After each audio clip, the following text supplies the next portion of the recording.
So hello and welcome to the Expat Pod. My name is James, your host, and today I'm joined with Khaled, who we actually met about a year ago, I think, at a training course from the IMechE, which is the Institute of Mechanical Engineering. And we just started talking because we have a similar, or had a similar field of aerodynamics, and just connected on LinkedIn. But yeah, please give us an introduction, Khaled. Hi James. I am Khaled Takrouri. I am currently, we met when I was an R&D engineer. I am currently an R&D tax consultant. So very briefly, I used to do the research and development myself. Now I help people fund their research and development to pursue innovation. I am originally from Jordan, and I've been in the UK for the past 9 years, more or less.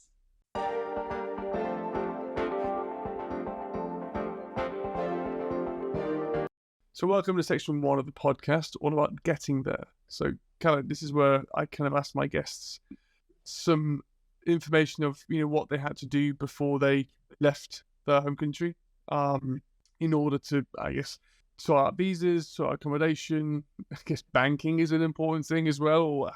Very important, yeah. Get your finances sorted without this year. So, first of all, why did you choose to leave Jordan? So I think it was back in 2013, 2014, where I was about to graduate from Jordan University of Science and Technology, and my degree was in aeronautical engineering. Now, there were two things that I would say motivated the move. One of them was that I've always wanted to live abroad. I wanted to get more exposure into a different culture, whether it was from a personal side or professional side. And I was also looking into getting a higher degree.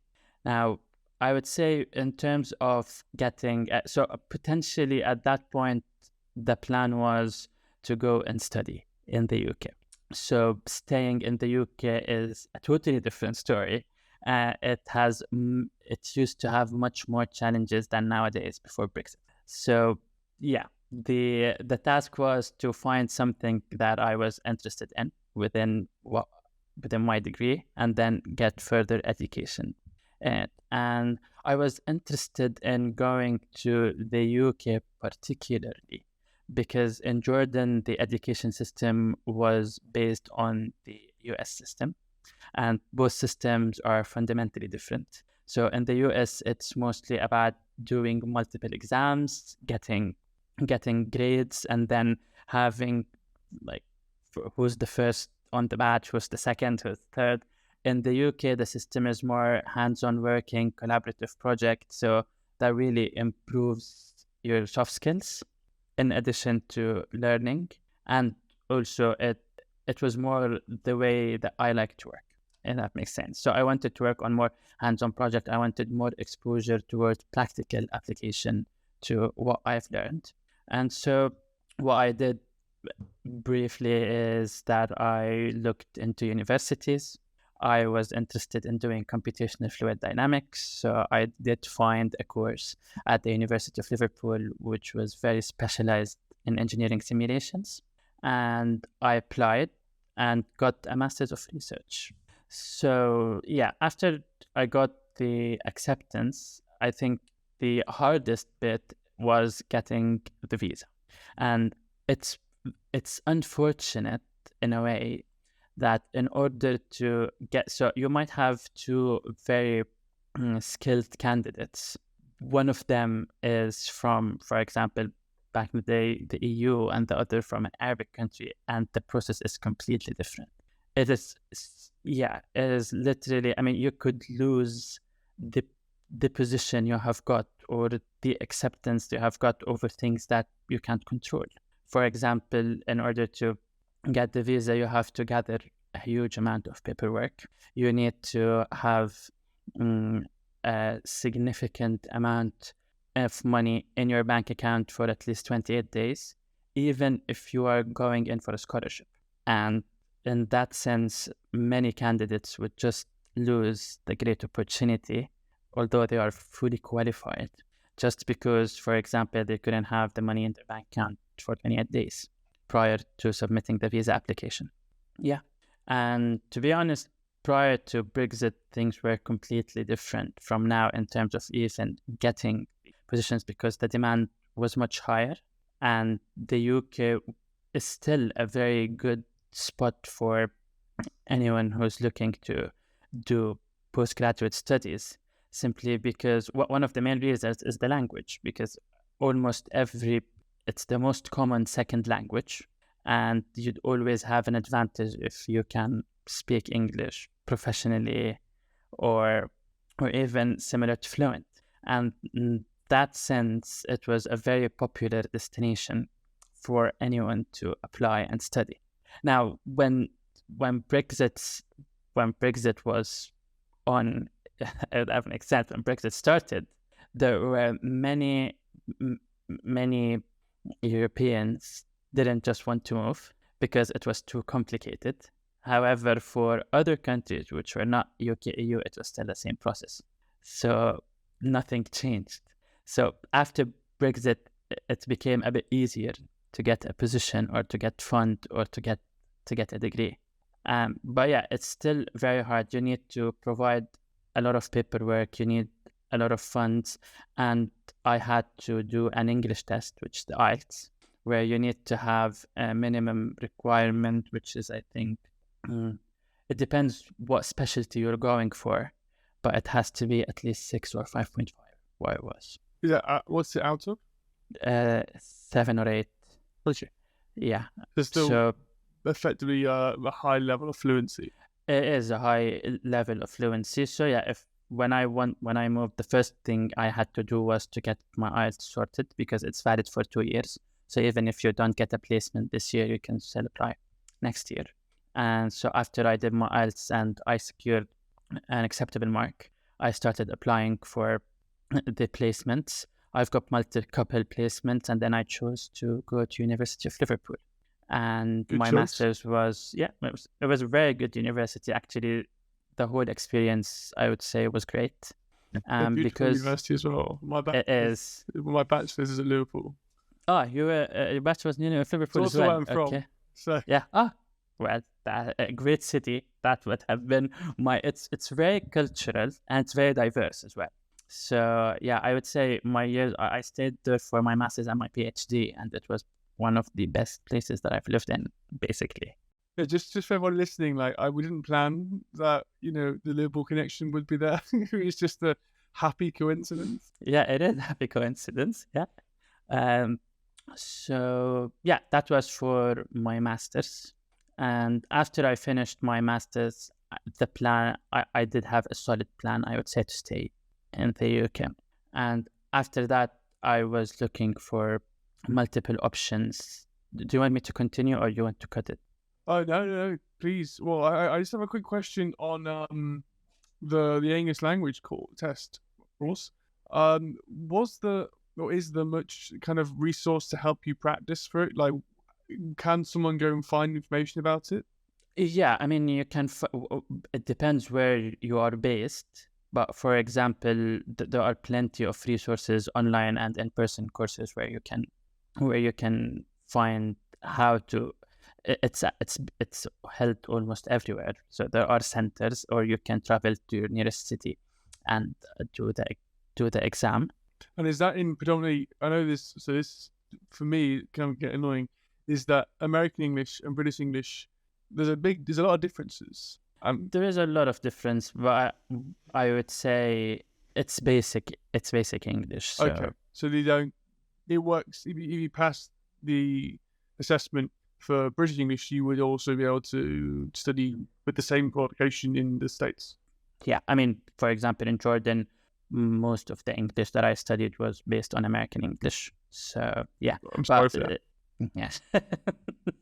So yeah, the test comprised of a reading, listening, writing, and speaking modules. And for example, in Jordan, there was a British council, so you can buy the books from there, and you would do the exams there as well. And in Jordan, is English taught from a young age, or is it something you have to do voluntarily? For the most part, it is taught from young age, yeah, in public and private schools. Now, in private schools, it is a bit younger. They start at a younger age, but yeah, it's taught almost everywhere. think, yeah, because obviously that's something that we, as people in England or Britain, struggle with, is we don't start languages until you're maybe 11, Yeah. and No, it's but too late, I think, to really. it is actually, yeah, because now I think in Jordan I started learning English when I was 5, more or less. Yeah, I think, and it's the same. I live in Sweden right now. It's a young age people start learning English. Yeah. Because you're at best, yeah, if you learn it at a young age, it will be built in your personality. It will be in your subconscious, basically. Precisely, yeah, and that's what they say. When your brain is more malleable when you're younger, it's a good time to be experimenting with foreign languages.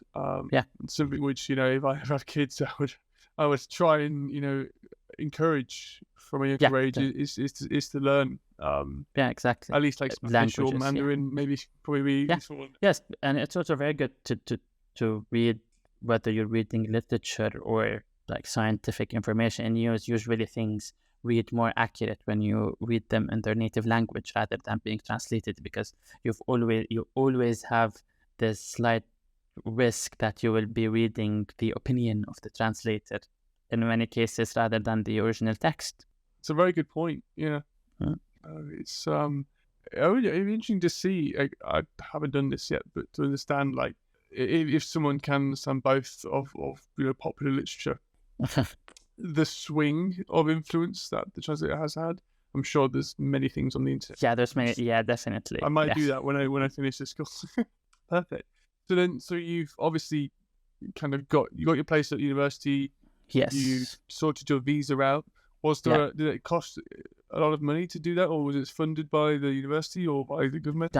No. So when you come for a master's degree, normally you won't get any funds. You might get a discount in certain universities if you have grades above a certain limit, but generally you won't get any funds to get to the university or to finish your course.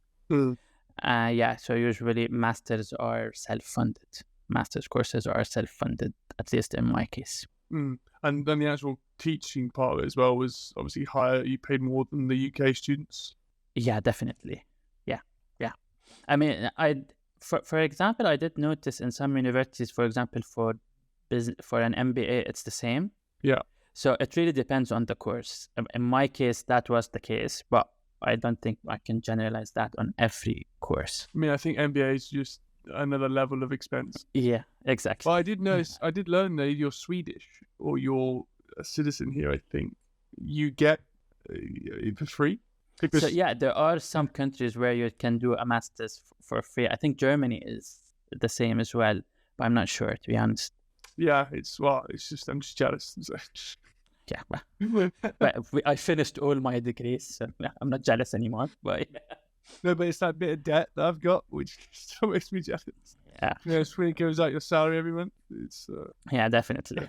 So, what was there anything else you needed to think about or kind of sort out before you left home? So, to be honest, yeah, getting viewings and getting an apartment was pretty straightforward, at least in my case, because I went for a student accommodation. So I would say it was initially the bills were included. There wasn't any council tax, so I didn't have to do a lot of the usual UK paperwork. I had to arrive, pay the rent, and just stay in the apartment. So yeah, I think that during the masters was not the hardest bit. It's what came afterwards. I guess that's always quite a good idea as well. Like, I moved into like kind of a long Airbnb, which you can actually see in behind me. So it's a bit more expensive than what you would normally pay if you found it yourself whilst you're there. But if you're coming from abroad or far away, it can be quite difficult. Yeah, definitely. To get into the living situation. Yeah, because it's totally different from in between each countries, first of all. And I mean, if for some students to get to live on their own during their bachelor, some of them, this would be their first time living alone. So if it's possible to reduce the things that you need to take care of, especially at the beginning, yeah, that would be good, especially that doing a postgraduate degree is different from an undergrad. So your attention, at least at the early stages, should be only towards getting your coursework done. Yeah, you hope so. It's not bad. That's a good point. Yeah. On moving then, or Yeah. your hall's residence, were they in the city centre or were they further out? Was it Greek? So mine was very close to the city center, actually. Yeah, and it was very close to the campus, to the engineering campus. Yeah, because there was still Carnatic and Greenbank, I think, were the two, which are quite. It was London Road, if I remember right. Penny Lane. Yeah, Greenbank Road, and then I think Carnatic might be London Road. Yeah, but Smithdown, it was quite far outside the city, but I think there was a move to bring a lot of the living population of the students close to campus. And it's, I think, also one great thing about Liverpool is that the Uni of Liverpool was a city campus, so you'd find everything close by, at least for engineering. So you'd have this nice student vibe to it, which can really help you meet people, do social activities. So, I mean, some other universities are usually scattered everywhere in the city. And then you'll end up as well living far from the university. So that might take away a bit of the overall student experience. Well, maybe you compare the two universities in Liverpool City Centre, John Moores and Liverpool. They've got different approaches to the campus. Yes, well, I did do my PhD in John Moores. I've tried both.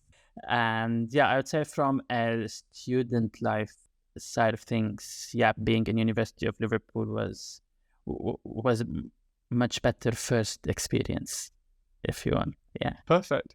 And do you have anything more to add about getting there? So no, in terms of the masters, things were usually straightforward. And to be honest, if you just go to the website, you'll check the requirements, you check the minimum requirements to enter, the requirements to get the visa, and what you need to know to arrive there. I'm not sure if I should say this, well, as long as you're self-funded, things are usually... Yeah, and the issue is getting the self-funding normally. Yes, exactly. So, and that gets me to what happened when I got my PhD. So after I finished my master's, I started looking for jobs. And because I had an experience and a degree in aeronautical and aerospace engineering, it was very hard to get aerospace jobs. And the reason behind that was definitely out of my control as someone who just moved into the country. And that was because for most aerospace jobs, you would need a security clearance. And to get security clearance, you need 5 years of valid address. And I've only been there for a year and a half. So there was literally nothing that I could do about it. And that led into starting to applying in the academic world rather than getting directly into the industry. And from there, I started looking into PhDs because, as I mentioned earlier, I did a Master's of Research. And during that, and the Master's of Research, I mean, some people do call it a mini PhD because the process is very similar to doing a PhD. However, the scientific impact of the work is not comparable. It's much less when you're doing a Master's of Research instead of a PhD.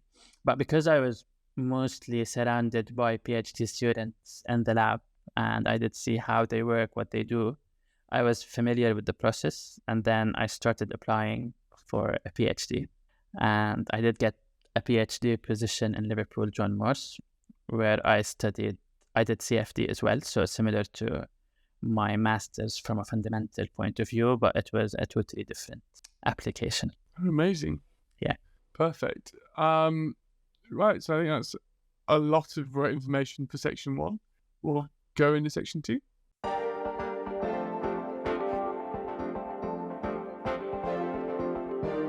So welcome back to section 2 of the podcast, all about being there. Now, Khaled, you've given us a lot of information about your life as a student and how you got to the country and the kind of methods you needed to, or I guess tools you needed to use in order to help get your places at both your master's and your PhD, and the supporting requirements of that with visas and the financial support you needed as well. Now, this is more about your kind of day-to-day personal life and how it felt. So when you landed in the UK or in Liverpool, for instance, what did you think? Because Liverpool is known for its quite strong accent of English, and if you're used to speaking English from a foreign country, it's not something you're used to. Yeah, definitely. So, I mean, the accent barrier in Liverpool, I would say, was the first thing that surprised me, because it's very different to it's at the beginning very different to every other accent in the UK. Now, from my point, from me personally, I was used to the BBC British English, English accent, if you want to call it, and that didn't surprise me. But yeah, the Liverpool accent was the first thing that was surprising.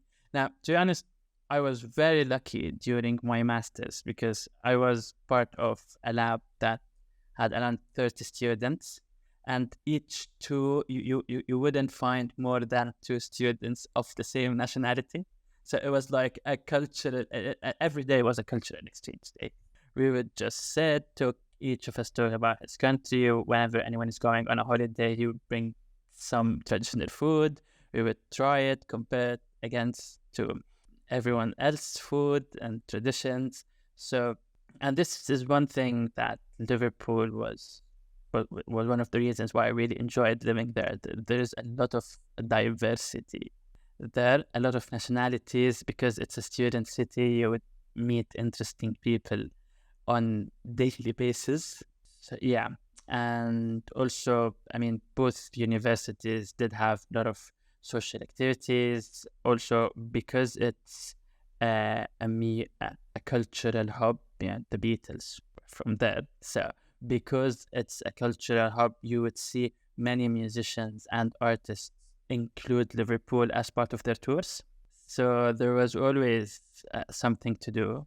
The food there was great as well. You would see many cuisines, many good restaurants. I mean, yeah, when I was there, go to Bull Street every month, you'd see a couple new restaurants open. Yeah, I miss Bull Street, to be honest. I mean, it's one of my favorite streets. Also, because at the top you've got the bombed out church, which is just a beautiful building, even though it's obviously got a not very happy history. But it's just a scar on the city, which they use and they incorporate so well. It's great for live music and events as well. Exactly. It's a great part of town. Yeah. So, yeah, I think it was a very nice experience overall. And I was lucky to be there probably at first, yeah. And so you kind of got past your kind of initial impressions of the city or the Liverpool in general. What's the biggest cultural change that you've noticed, whether it's when you were studying or when you were working, between your life in Jordan or your life in the UK? So I didn't work in Jordan before. So I did get my first job in the UK. So I can't compare from the professional side of things. But there are multiple cultural differences, I would say, on the personal social side that, for example, I noticed. And one of the main things, and there's no right or wrong here, in general, leading a social life in the UK or also across Europe, things are much more structured than in the Arab world. So, for example, in Jordan, you would just ring someone at 10 at night and they want to go out. Yeah, why not? And then just go out. This didn't work everywhere when I moved here. So you'd have to pre-plan things, book things in advance. So that was one thing that was different. That is the main difference that I noticed, for example, socially. Also, at the beginning, it took me a lot of time to get used to things closing early. Okay. Yeah. Yeah. So very good point. Yeah. So things, I mean, I would assume things in Sweden close even earlier than they here. do. Yeah, they do. They do. Comparing city to city, yes. I think comparing town, like, well, I lived in the Midlands in England, I lived in Leamington Spa. They closed early, but it's a much smaller town as opposed to Liverpool, which they stay open until about 8 o'clock for like shopping. Yeah, I mean 8 is late here. So when things close at 8 in some cities in the UK, then that's good. For example, in Jordan, the mall, if you want to go shopping after work, the shops close at 11 or at 10. Wow. Yeah, and many restaurants stay open all day. So yeah, that was different to me. I had to be more organized because, yeah, again, less spontaneous, more organized. And so if you want to go shopping after work, you have to make sure that, yeah, I would leave today at 5 sharp if I need to get some things done before 8. Yeah, of course. Yeah, and the airport, for example, no, it's different. You can just go at 9:30, and it's pretty quiet as well. Yeah. And yeah, one other thing that was different, for example, you can get things done in Jordan in 24 hours. For example, you can renew your passport in 2 hours in Jordan. Oh, really? Yeah. I think How the much? fastest in the UK is 1 day, because I had to do mine in Yeah. Liverpool, and pay a lot of money for the privilege of it as well. Yeah, but that's the typical in Jordan. But if you want to go, so there's no traditional route and premium route if you want. So yeah, things were much more spontaneous, I would say, in Jordan compared to here. And there's no right or wrong, it's how things goes. But yeah, that was the main cultural difference. I would say that initially surprised me that, for example, if you're looking into a service, you would get, yeah, well, we'll get back to you in 5 working days or in 14 days. And Jordan, there's nothing that takes 14 days, more or less. Yeah. Oh, wow. I never realized that was such a difference, because like I'm going now to Sweden, and it's slow for what I think, because we always have this kind of this on-demand lifestyle now. And here I don't feel they have it as much.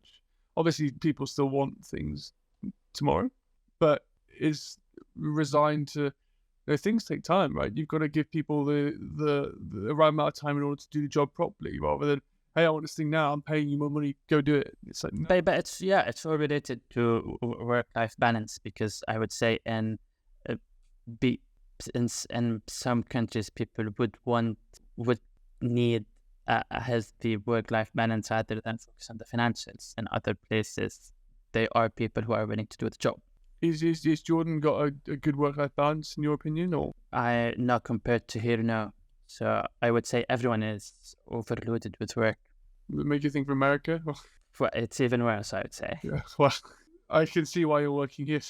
I mean, there are pros and cons on every side of things. But yeah, for example, yeah, the work-life balance here is, I would say, much better than what it was in Jordan. But also in countries like America, if you work more hours, you'd make more money. Here, if you work more hours, it would be the same. Yeah, it's all salary-based. So. Yeah, exactly. It's thanks, but no thanks.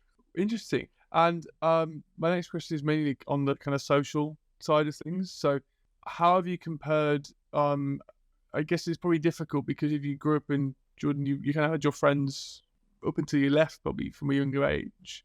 But how did you finding people to hang out with socially? You mentioned about your colleagues in... So it was mostly, I would say, socializing in a professional context. But I wouldn't say that is also much related to the culture. It's also a sort of an age thing in some cases, because when you're kind of younger, it's easier for you to make friends. You have more time to socialize. To be honest, for someone like me who wanted to stay in the UK, and especially in the early years, you always have the fear of losing your visa or not getting a job. I was very, very much career oriented, that I just wanted to finish as soon as possible and get my working permit done. And because of that, because I didn't have the privilege to just decide that I want to stay here, I needed to do a lot more to stay here. My social life was very, very limited.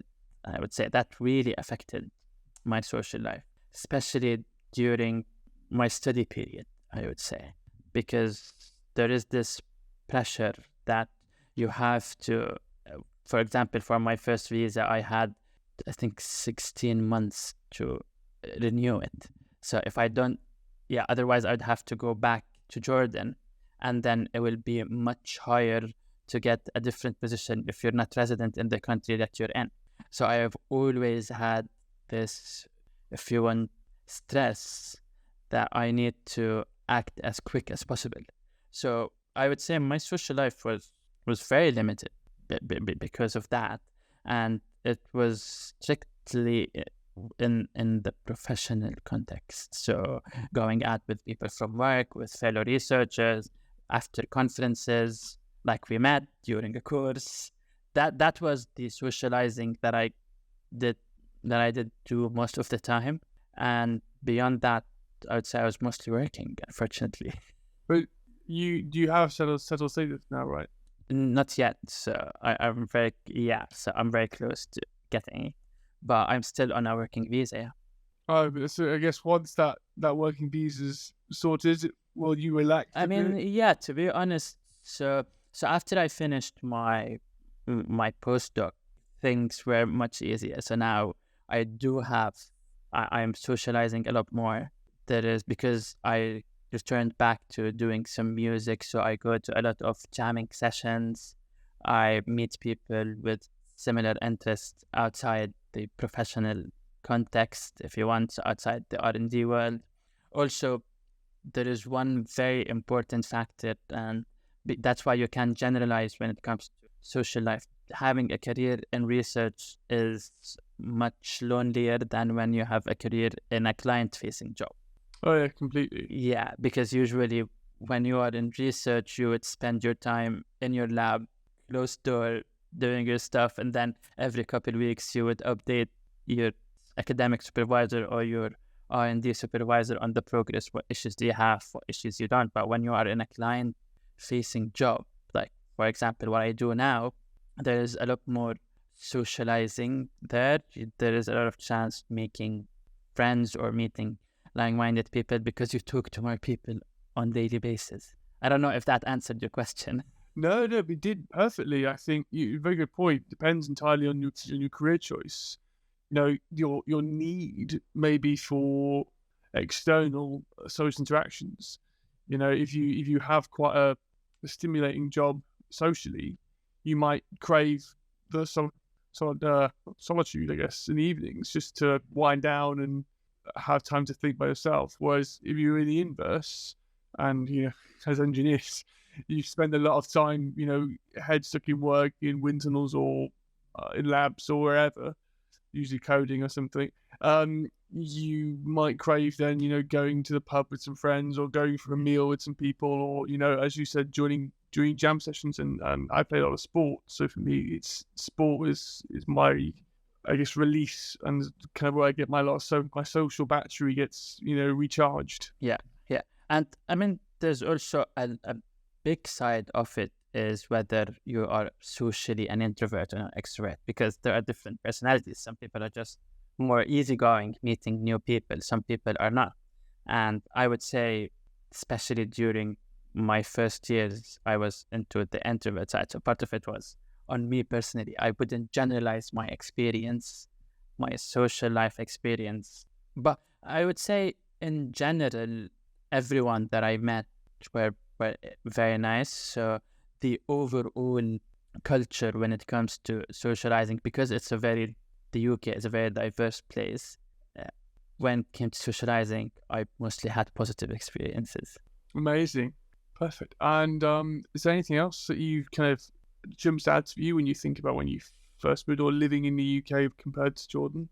I mean, no, those were the main point, if you want. And to be honest, I did come for a cultural exchange visit to the UK when I was younger, so I did have a little impression.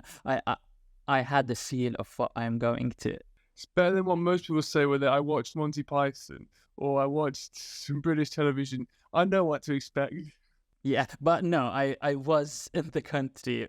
I actually, when I was in school, I came to the UK on a cultural exchange trip, and I stayed in Dudley. So that was a typical small English town. Yeah. And Dudley's also one of quite an unusual accent for you to be exposed to initially. Yes, and I was exposed to that accent while I was in school, so that was a very new thing to me. But still, nothing is as surprising as the Liverpool accent. I mean, I would say the inverse. I'd say Dudley's more surprising than Liverpool, but I grew up in Liverpool, so I'm used to it. But for those who don't know, Dudley is near Birmingham, and quite similar to that accent. Perfect. Well, we should get into section 3.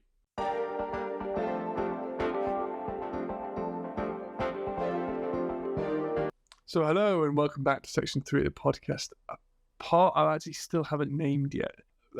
It's just basically it's a review, but it doesn't sound as good calling it the review. But I might have to. So now this is where it's kind of a chance for you to, I guess, reminisce a bit more about the times, but also offer yourself if you could go back in time with some advice, but also if you knew someone moving from Jordan tomorrow or the next few months, what advice you might give them before moving to anywhere in the world, but specifically the UK, as that's obviously where your knowledge is based. But let's go to the first part. So if you could go back to the moment before you left home for a few weeks, and you could say, you make sure you do this, this, and this, well, would there be anything you would say to yourself, or would you say, let your hair down, enjoy it? Well, I would first of all say, I probably should enjoy the experience way more. So I did embrace the cultural difference and the diversity, meeting people from different nationalities. So no regrets there.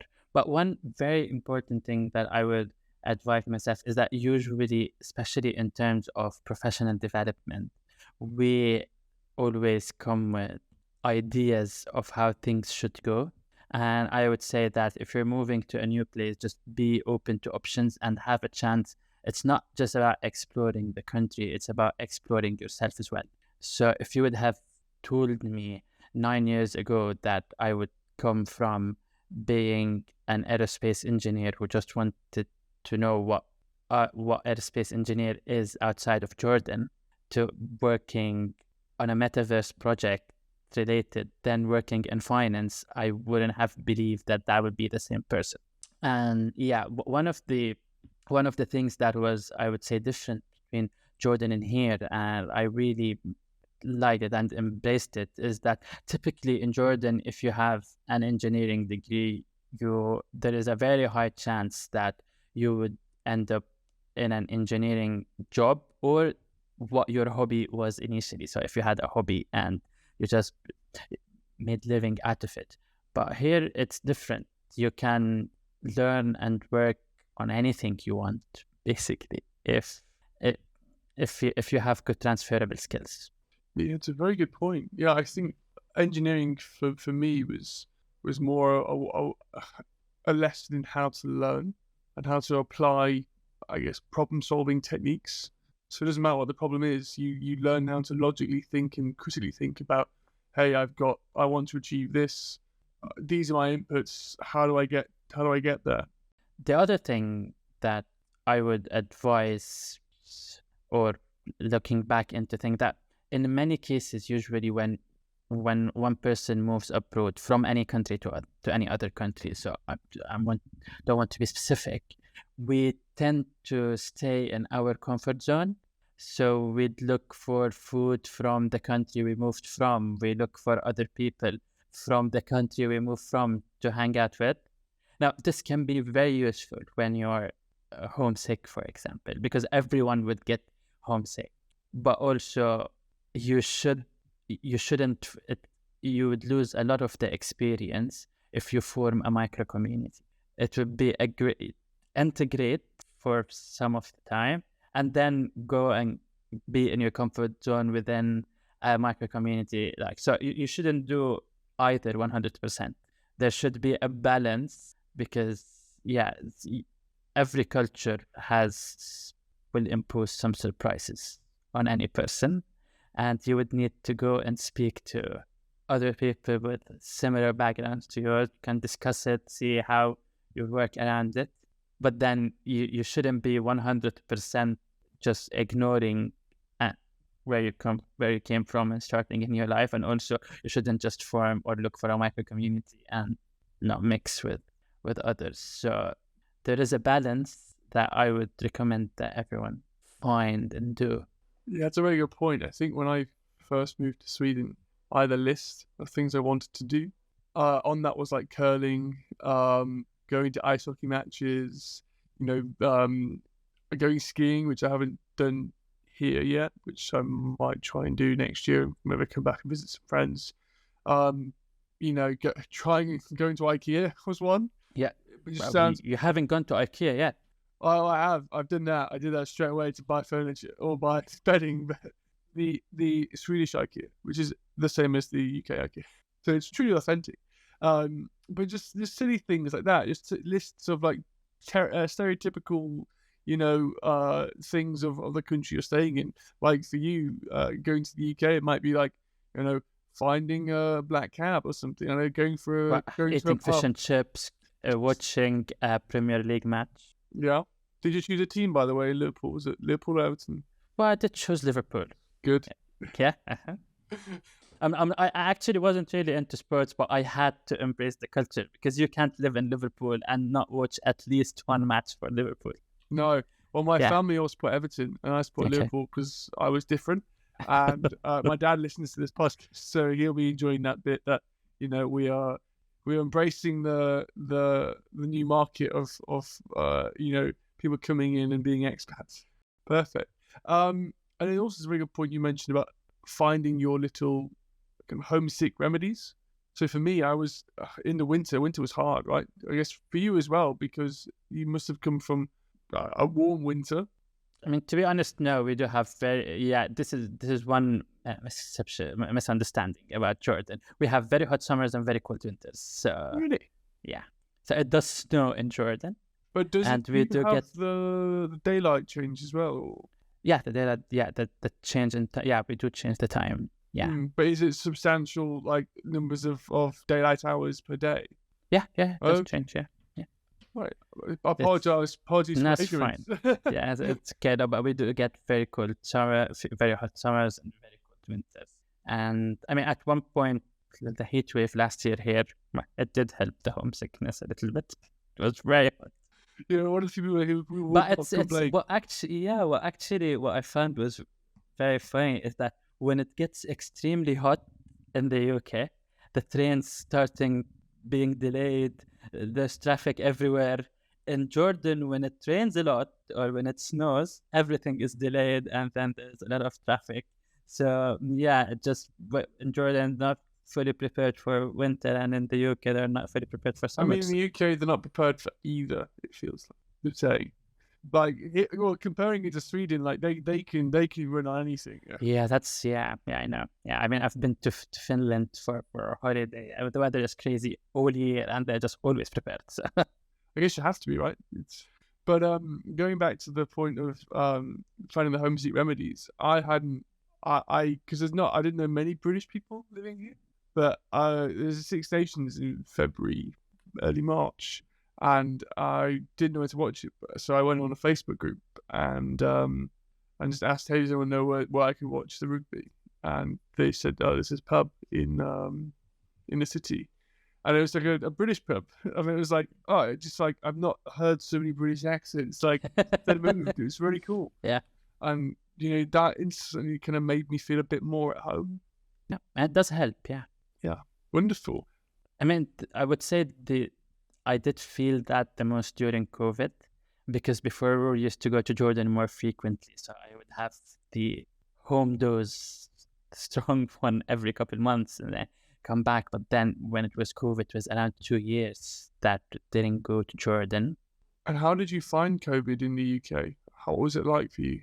I mean, it wasn't easy. No. Definitely, but I would say it wasn't easy for everyone. So it was a very unusual time for everyone, whether you were living anywhere in the world. So. But were you still doing your PhD then? I was still I was partly doing my PhD, and then I did start my first job afterwards. And were you able to go to the lab and do research whilst you was? For the most, no. So my research was most programming based. So I would just stay at home. I guess you can remote. Yes, I was actually doing my PhD remotely a little bit before COVID, so it didn't change the work schedule, but it did change everything else, basically. And actually, that's one of the most things that usually people don't discuss or talk about when they move abroad, is that in a condition like COVID, when you live abroad, when airports were all shut, you're just always scared that what if something wrong happens back home? I'm just so far away. And one of the things that if you're moving abroad, you need to learn to cope with is to let go of that fear. Yeah. So, because things can get wrong anytime. And on the other hand, you'll also be missing a lot of good occasions as well. But yeah, one of the things that I would say was the hardest while living abroad is having this constant fear that what if I can't get home when I need to? And I think everyone who lives abroad does have this slight fear within him, and I don't know how you can solve it actually. I guess time. Yeah. The longer you live away, that nothing goes wrong. I guess COVID went wrong, but yeah, exactly. Yeah, you become more numb to it, or it just becomes your. You become more analytical towards it. Yeah. So for example, you can always leave if you are working professional, like 2 or 3 days of annual leave, always booked without them being assigned to a holiday in case an emergency comes up. That, for example, is one way to do things. But also, if you have a good employer, that they should understand. There should be understanding. Yeah, there should be understanding. Yeah, but it just things that you would do in order to make yourself feel better. So to be on the safe side. Oh yeah, definitely. I guess if you've not got the luxury of that kind of employment, then yeah, to make sure you've got that contingency. Because in the UK, you can always carry days over, like to 5. So if you've got 5 left, then I would usually just carry 2 or 3 in case of an emergency. Amazing. Yeah. And this is a got away question, but what was COVID like in Jordan? Do you know much about how it was? How is it different to the UK? So it was very similar to what happened here. I mean, the lockdown was more or less the same period. The airport closed for the same period. Things were more or less the same. I mean, it was different from probably like work compensation side of things, but because I didn't work here, I haven't got much information to compare both, in a sense. Yeah. Fair enough. And how often do you kind of talk with friends and family back home? Is it weekly or daily or monthly? I wouldn't say daily. It's hard to catch up with friends and family daily, but yeah, I'd say on weekly basis, weekly by weekly. Yeah, I guess it's interesting because my girlfriend still lives in the UK, so we obviously talk daily. Yeah, definitely. Sometimes hourly. But like my parents, I'd speak to every couple of days, by text, and I phone them probably at least once a week, or at most every 2 weeks, which is and it does help. Yeah. Oh, for sure.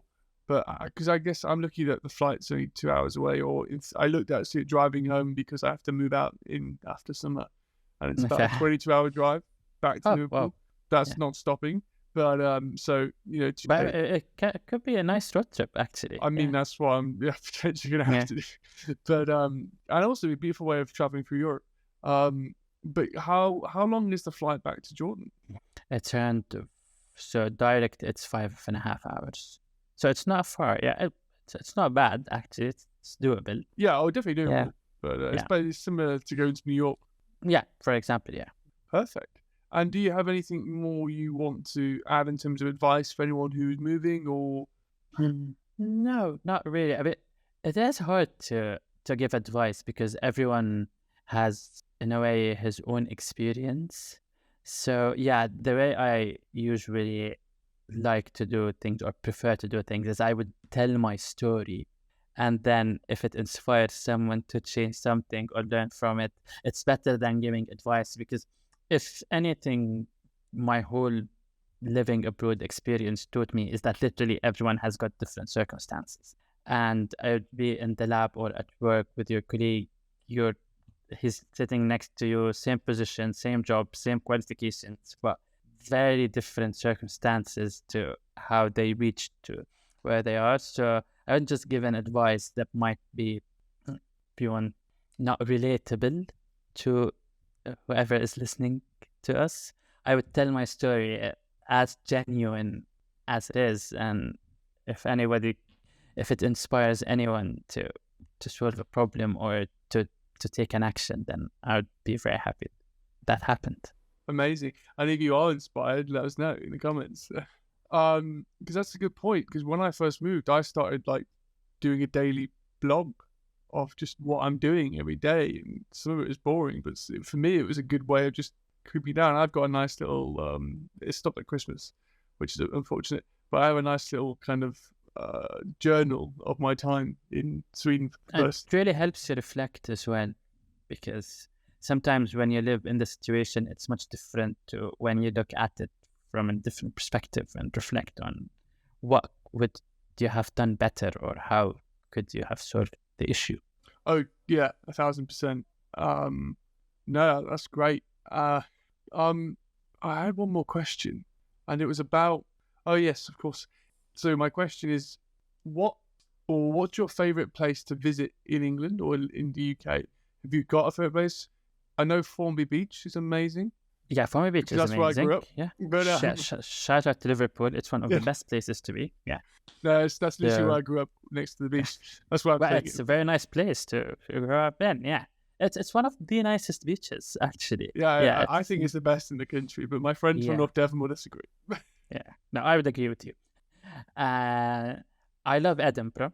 It was one of the best places that I've been to, actually. The Highlands, so I've been to Inverness one time. It was very nice. Yeah. But if you're ever in the UK, you have to see London. That is, I mean, it's one of the nicest cities. And I'll tell you why. Because it's very modern and very traditional at the same time. It's a very good point. Yeah. Yes. So there is a lot of heritage to it. Things that, and if you watch any documentary or movie about London in the 70s or the 80s, 60s, some of the things you'd find the same.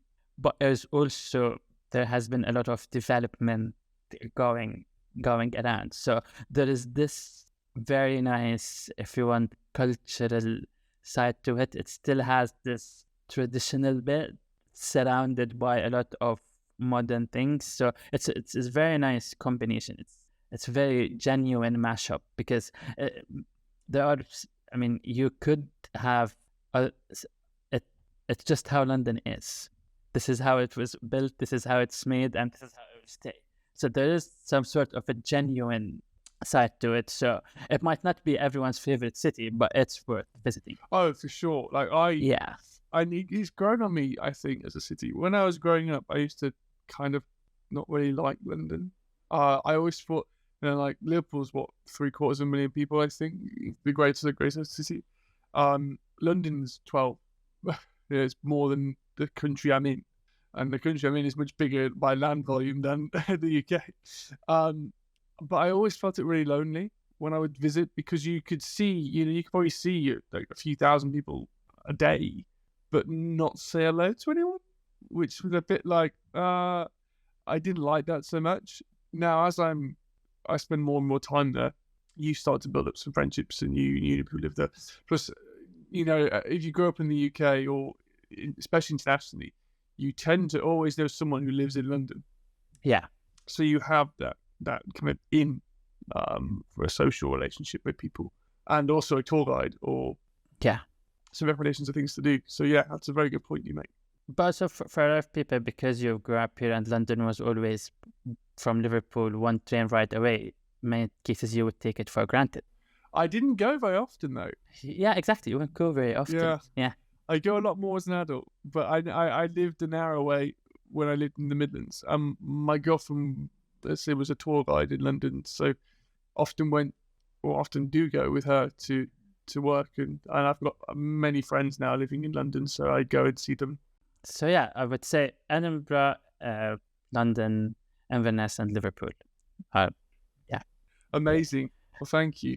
Cool. So Khaled, this might be a bit of an uncomfortable question, but something which I think is still very important. So is there anything that you've experienced which has been a bit of a negative in your eyes? So, but there has been, unfortunately. Now, it is part of any abroad experience that you would get things that probably you would perceive as negative, even though if the person opposite you didn't mean it. But in many cases, I would get, so I was very fortunate that I haven't experienced firsthand discrimination because of, for example, anything that I can't control, like where I'm from or what was religious background or anything like that. But there are many questions that people in many cases tend to ask internationals that while you might think that it is a normal question, it can contribute towards their homesickness or their self-confidence or their overall uh, experience country. And one of these questions that, for example, ask is you go to a meeting and spend some time with another person talking to, and towards the end of the meeting you get asked a question like, it did happen to me, where are you originally from, you speak good English? I didn't know why. Yeah, you wouldn't know why the question is significant. No. In that sense, because I mean, anyone can learn English, even if I don't sound similar to what your ear is used to hearing. If we can communicate to a good level, then that question should not, if that makes sense, have any impact on the conversation that we're having. No, completely. Yeah. So I do understand that it might come from a very good place or just curiosity, but I don't think I don't feel that it's correct to imply that someone is not from here just because he has a different accent to what you're used to hear. That is, yeah. For example, there was another thing that I went through because I do a lot of technical writing as part of my job.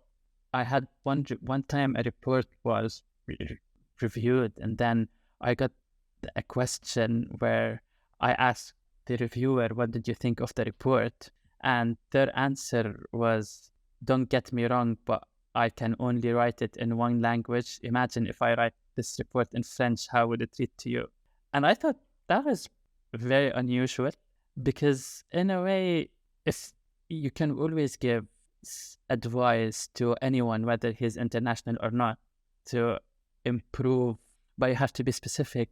Yeah, it's constructive criticism. Yes, yeah, it has to be something that he or she can fix, but you can't just impose criticism on something that I can't fix.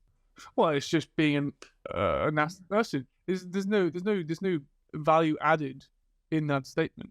If it was, it's amazing that you can speak 2 languages to this level. I can't. I'm ignorant. I'm English. But just here's some advice on the rewriting for this part of the sentence to make it read a bit better. And that's like, oh, thank you. Now I've learned. Yeah, definitely. Yeah. And so, yeah, those are some sentences that you would assume that the person in front of you would just hear them as the good way you probably meant it. However, when you work with expats, an expat can have multiple homesickness issues, sometimes self-confidence issue because he's not sure he's integrating or not. And then, for example, this didn't affect me because I heard these comments after 7 years being in the country. But for someone else who has been 7 months in the country, that might really affect what he's doing or how he's doing what he's doing or his learning experience. So one thing that, I mean, in many places, and for example, universities and big companies, you would get a lot of diversity and inclusion training, but there are many other places where there isn't any inclusivity training. And so people would sometimes assume that everyone is the same. Yeah, which is, I guess, it's the ignorant side of it, which it's unfortunate. I'm sorry that you've experienced. No, it's things. It's just stories that I share because I'm comfortable was Well, sharing no, them. And brilliant. And one, thank you so yeah, much for being so, so comfortable with that sense. But also, yeah. There was one. I thought it was very funny story. I was in one of the jobs that I worked for, and there was this person who wanted to know if internationals are eligible to be vaccinated for COVID, and uh, that was a genuine concern. He wanted to know if I'm eligible to get a vaccine or not. But then when he asked me the question, he said, "I don't know what to call you, but do you get vaccines?" And that was surprising to me. That we're called internationals, we're called expats. yeah. Yeah, I mean, and surely you have a national insurance number. yes, we do. There you go. You're Yeah, eligible, right? yeah. So yeah, this is, I mean, some of something, because usually people are very careful about the bold lines, what not to cross. And I mean, I have to admit, I haven't experienced any first-hand, if Yeah. you want to call it, yeah, where a red line was crossed. Uh, but there's also a lot of things under the umbrella of unconscious bias Hmm. that sometimes do happen that can affect an expat, whether mental health or motivation, just because it was said spontaneously Yeah. It's the without wrong. processing the words before Yeah. speaking, before saying them. It's the right intent, but the wrong Yeah. delivery is the. Yes. And that's it's great that you bring it up, because I think one thing which I want this podcast to help with, I guess, but it also helps me, and by living abroad, I've gained a lot of empathy for people who've moved abroad, and understanding the difficulties of integrating into a new society. So hopefully that will only benefit me for the rest of my life. Of I can always hark back to my experiences of experiencing it. Yeah, and it can also help anyone. So, because at one point, even if you stay in a country for 10, 15 years, you will eventually integrate more to where you're living. And then even if an expat comes from abroad, sometimes the person who stayed in the country for more than 20 years would forget that he was in his place before. Yeah. And then he might just ask the wrong question just because he didn't experience this, getting the same question, or being told some particular thing that can be a bit sensitive to others. I mean, I was lucky that I've experienced those things after my academic period, so I was fully confident that I did integrate within the system, if that makes sense.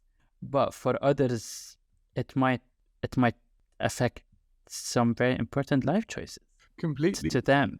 Yeah. Like, especially if you're quite new to a country and you experience something which does take you back, or really disrupt your state, then yeah, you might not want to continue here longer. You look somewhere else for work or for and a lot of it is usually placed under the umbrella of not knowing, or being in some cases unconsciously biased. But if you're always we are at the stage that we know what unconscious bias is, and we have to try to avoid it, instead of just keep calling it unconscious bias and doing it because it's becoming conscious. Oh yeah, over time. Completely. And it's people like, sorry, I was ignorant, but we and it's through these kind of stories and these kind of conversations that hopefully people will realize, or be able to at least highlight the situation before you say it. Yeah. And so we all become more conscious towards what we say and how we say it, instead of saying it and then say, oh, okay, sorry, I was ignorant, or I was unconscious. Yeah. Well, it's also it's just systemic issues. Like, hopefully over time we continue to be a diverse planet. I guess intermixing as much as possible with everyone else, be it remotely, be it physically. The world now is amazing with technology. Like, I'm in a different country to you, yet we're having this conversation face to face.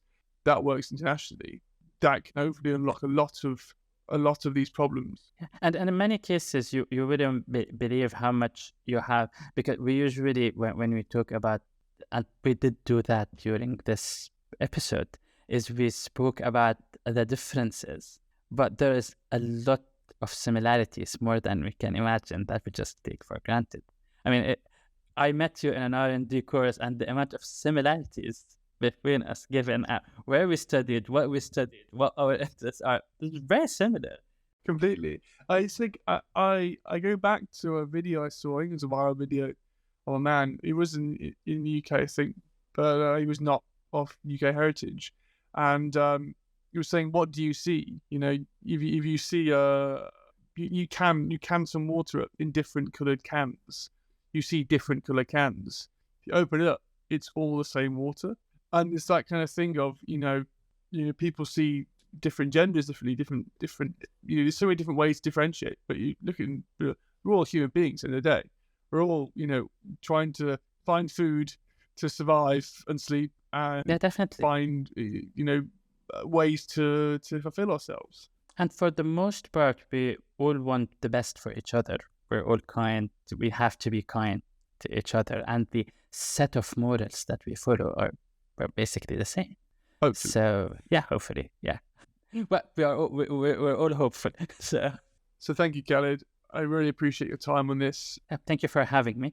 I really had a very good time. Yeah, well, this is one of my longest recordings, I think, because it's just flowed so naturally, and hopefully it's me getting better at this, because it's my 17th one. But I always need N+1 to improve, right? So, or to be perfect. So, but thank you. I didn't appreciate the climate of Jordan before today. I just completely escaped my mind of, like, again, it's my ignorance, maybe my unconscious bias in that sense of not even, because you think Arabic nation, you think, oh, really hot, especially in the car industry where I work. It's always, like, yeah, definitely, yeah. It's usually people think of the Middle East Arabic nation as the Gulf area. Yeah. But thank you for, I guess, expanding my horizons and my knowledge of climates. And this is all the reasons why we should all speak to as many people as possible, because for us it's quite an extreme difference being from different countries, but your neighbour has got different lived experience than you, so you'll learn something from them. So thank you so much. And as I said, if anyone's enjoyed, or hopefully you all enjoyed it, if anyone's found anything of interest or wants to learn a bit more, please contact us in the comments. I can forward them to Khaled and see if we can respond and give some feedback. But thank you all, and we'll see you next time. See ya. Cheers.